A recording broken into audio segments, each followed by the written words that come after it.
The environment has been What we're saying is have a heart. We've got to be able to regenerate our There'll be people who are kind, people who are cruel, but that's life. You can be bigoted about bigots.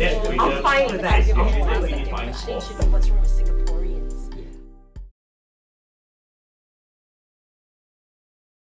Can I ask you, and ask the rest of you as well, how successful are we as an inclusive society as far as the people with special needs are concerned?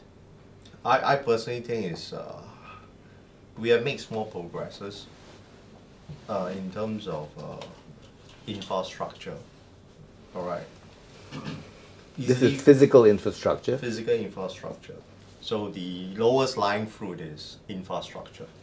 And this country, I think one thing good about this country is they say if we do it, they do it in an instant. But was this something that happened in an instant? Because from what I understand, for some time, we were not really disabled friendly. To be fair, there were two enabling master plans. Okay. One started in 2006. And you were the architect for one. I was one of the architects. Yes, one of the architects. One in the 5-year plan, so one in 2006 and one in 2011.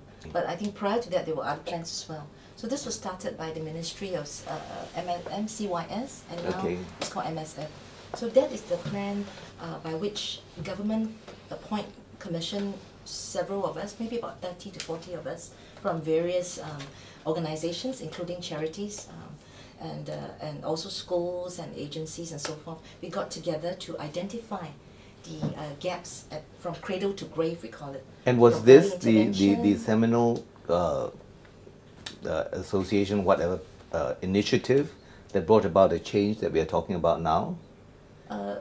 There's rectification, but this 5-year plan actually develops, identifies gaps and then develops services, and then persuade government to put in resources. So the last 5-year plan, for instance, government committed Singapore $1 billion.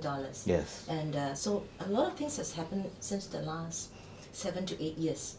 And I think, June, you just said that you've seen a lot of changes as well. Many changes. So early years, there are now at least 14 government-sponsored early intervention centers.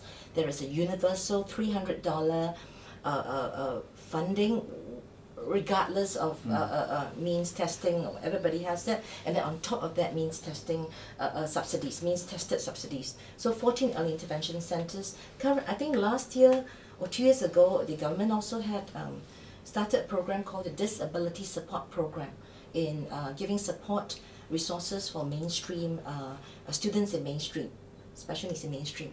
A lot of it is not perfect yet, so because these are programs that just started, and but things have, at least from my experience, from the time I found my child had special needs till now, I felt like there's a lot of changes. There has been, and it has been recent, right, Denise? 7 to 8 years in yes, schools. And it has been very generous. The government has been extremely responsive, more than a lot of other countries. The money is not everything, of course. So can we examine the point that Ian made